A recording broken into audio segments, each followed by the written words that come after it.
வணக்கம். இந்த விரிவான அலசலுக்கு உங்களை வரவேற்கிறேன். இன்னைக்கு நம்ம பார்க்க போற விஷயம் உலக அரசியலையே புரட்டி போடக்கூடிய அளவுக்கு ரொம்பவே முக்கியமானது. அமெரிக்காவுக்கும் ஈரானுக்கும் இடையில இப்ப நடந்துகிட்டு இருக்கிற அந்த மாபெரும் புவிசார் அரசியல் சதுரங்க ஆட்டத்தை பத்தி தான் நம்ம ரொம்ப ஆழமா எந்த ஒரு சார்பும் இல்லாம அலச போறோம். ஒரு பக்கம் ரொம்பவே பலவீனமான போர் நிறுத்தம், இன்னொரு பக்கம் குறையாத பதற்றம். இதுக்கு நடுவுல ஈரான் திடீர்னு ஒரு புது சமாதான திட்டத்தை முன் வச்சிருக்காங்க. அதுல என்ன இருக்கு, அதோட உள்ளர்த்தம் என்ன? வாங்க நேரடியா விஷயத்துக்குள்ளேயே போயிடலாம். இத புரிஞ்சிக்க நாம ஒரு 5 முக்கியமான கட்டங்களை கடக்க வேண்டியிருக்கு. 1. பின்கதவு ராஜதந்திரம். 2. ஹார்முஸ் முதல் வியூகம். 3. அணுசக்தி விவகாரத்துல இருக்கிற முட்டுக்கட்டை. 4. ஈரான் ஏன் திடீர்னு இந்த முடிவை எடுத்தாங்க? அப்புறம் கடைசியா ரொம்பவே பலவீனமா இருக்கிற இந்த சமாதான பாதையோட எதிர்காலம். பகுதி 1. பின்கதவு ராஜதந்திரம். இப்ப அங்க என்ன சூழ்நிலை நிலவுதுன்னு முதல்ல பார்த்துடலாம். நீங்களே யோசிச்சு பாருங்க. முன்னாடி நடந்த பேச்சுவார்த்தைகள் எல்லாமே முழுமையா முறிஞ்சு போச்சு. கடற்படை முற்றுகைகளும் ராணுவ தாக்குதல்களும் தொடர்ந்துகிட்டு தான் இருக்கு. சுருக்கமா சொல்லணும்னா 2 தரப்புக்கும் இடையில நேரடியா எந்த ஒரு தொடர்பும் இப்ப கிடையாது. இப்படிப்பட்ட ஒரு சூழ்நிலையில 2 நாடுகளுக்கும் இடையில துளியும் நம்பிக்கை இல்லாதப்போ எப்படி ஒரு சமாதான திட்டத்தை பத்தி பேச முடியும்? ரொம்பவே ஆபத்தான இந்த யதார்த்தத்துல தான் மறைமுகமான தகவல் தொடர்பு தேவைப்படுது. இங்கதான் இந்த பின்கதவு ராஜதந்திரம், அதாவது பேக் சேனல் டிப்ளமசி உள்ள வருது. ஈரான் இப்ப என்ன பண்ணிருக்காங்கன்னா, தங்களோட புது சமாதான திட்டத்தை ஒரு நடுநிலை நாடான பாகிஸ்தானோட தூதர்கள் மூலமா அமெரிக்காவுக்கு அனுப்பி வச்சிருக்காங்க. இது அமெரிக்கா முன்னாடி கொடுத்த சமாதான வரைவுக்கான ஒரு திருத்தப்பட்ட பதில். நேரடி பேச்சுவார்த்தை முறிஞ்சு போனதால இப்படி பாகிஸ்தானை ஒரு பாலமா பயன்படுத்துறது இந்த ராஜதந்திர நகர்வுகள் எவ்ளோ பலவீனமா இருக்குங்கிறத நமக்கு தெளிவா காட்டுது, இல்லையா? பகுதி 2. ஹார்முஸ் முதல் வியூகம். ஈரானோட இந்த புது திட்டத்துல முதல் படி என்ன தெரியுமா? நிலவியல் ரீதியாவும் சரி, பொருளாதார ரீதியாவும் சரி, உடனடியா பதட்டத்தை குறைக்கிறதுல தான் அவங்க முழு கவனமும் இருக்கு. அதாவது ஹார்முஸ் ஜலசந்தியை மீண்டும் திறந்து சரக்கு கப்பல்களோட போக்குவரத்தை மறுபடியும் தொடங்கணும். இதுதான் இந்த ஹார்முஸ் முதல் வியூகத்தோட பிரதான நோக்கம். ரொம்ப ஆழமான சிக்கலான பேச்சுவார்த்தைகளுக்கு போறதுக்கு முன்னாடி உடனடியா பதட்டத்தை தணிக்கிறதுக்கான ஒரு விரைவான படியா இது பார்க்கப்படுது. ஆனா இந்த ஒரு குறிப்பிட்ட ஜலசந்தி ஏன் அவ்வளவு முக்கியம்? 20%. இந்த நம்பரை கொஞ்சம் நல்லா கவனிங்க. இது வெறும் நம்பர் கிடையாதுங்க, உலக பொருளாதாரத்தோட நாடி துடிப்புனே சொல்லலாம். இந்த ராஜதந்திர சிக்கல் எவ்வளோ பெரிய தாக்கத்தை ஏற்படுத்தும்னு இந்த ஒரு சின்ன நம்பர் நமக்கு உணர்த்திடும். ஆமாங்க, உலகளாவிய எண்ணெய் வர்த்தகத்துல சுமார் 20%, அதாவது 5ல் 1 பங்கு இந்த ஹார்முஸ் ஜலசந்தி வழியாத்தான் போய்கிட்டு இருக்கு. அப்போ இந்த பாதையை மூடுறதோ அல்லது இங்க பதற்றம் ஏற்படுறதோ ஏதோ ஒரு பிராந்திய பிரச்சனை மட்டுமா? கண்டிப்பா இல்ல. இது உலக பொருளாதாரத்தையே ஆட்டம் காண வச்சிடும். எண்ணெய் விலைய ராக்கெட் வேகத்துல ஏத்திடும். அதனாலதான் இந்த ஜலசந்தியை மீண்டும் திறக்கிறது உலக அளவுல ரொம்பவே முக்கியமான ஒரு விஷயமா கருதப்படுது. பகுதி 3. அணுசக்தி விவகாரத்தில் உள்ள முட்டுக்கட்டை. ஹார்முஸ் ஜலசந்தியை துறக்கிறதுல 2 தரப்புக்கும் சம்மதம் இருந்தாலும் முழுமையான சமாதானம்னு வரும்போது வண்டி ஒரு இடத்துல நின்னுடுது. அதுதான் அணுசக்தி விவகாரம். உடனடியா ஒரு ஒப்பந்தம் கையெழுத்தாக்காம இருக்கிறதே இதனாலதான். இங்க 2 நாடுகளோட நிலைப்பாட்டையும் நம்ம ஒப்பிட்டு பார்க்கணும்.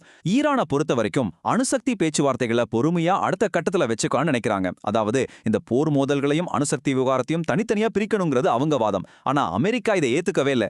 அணுசக்தி விவகாரத்துல எங்களுக்கு உடனடியா ஒரு தெளிவு வேணும், யுரேனியம் செறிவூட்டல் பூஜ்யமா இருக்கணும், கடுமையான கட்டுப்பாடுகள் விதிக்கப்படணும்னு அமெரிக்கா ரொம்பவே கராரா நிக்கிறாங்க. அணுசக்தி மட்டும் இல்லாம இன்னும் சில பெரிய கருத்து வேறுபாடுகளும் இவங்களுக்குள்ள இருக்கு.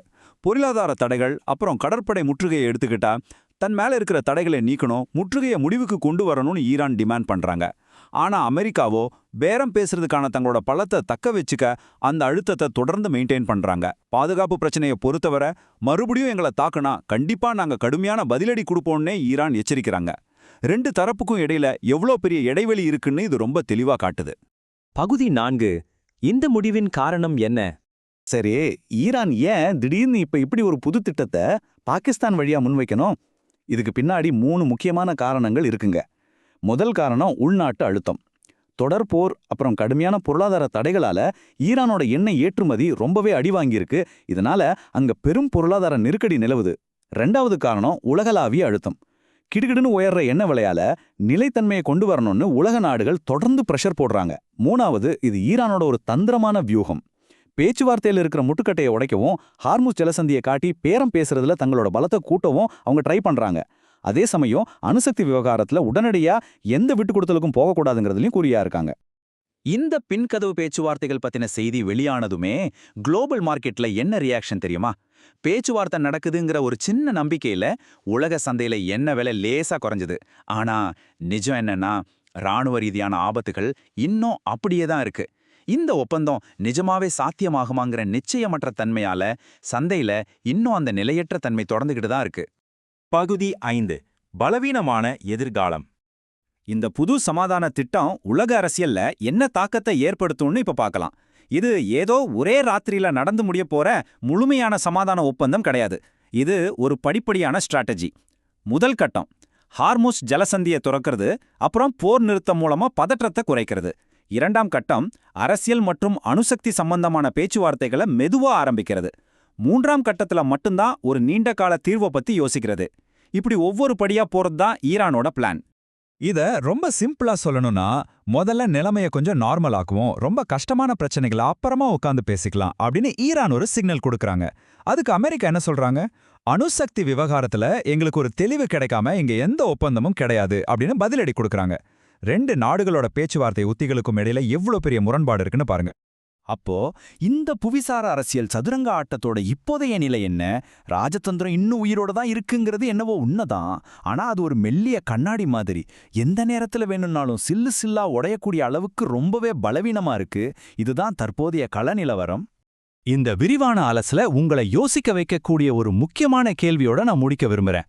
உலக பொருளாதாரத்தை உடனடியா சரி பண்ணணும் அப்படிங்கிற ஒற்றை காரணத்துக்காக அணுசக்தி விவகாரத்துல ஒரு தெளிவு கிடைக்கிறத தள்ளி போடுறது நிஜமாவே சரியான முடிவுதானா?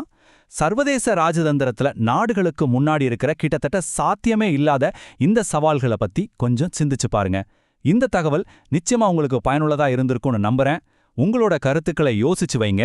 இன்னொரு அலசல்ல நாம மீண்டும் சந்திப்போம்.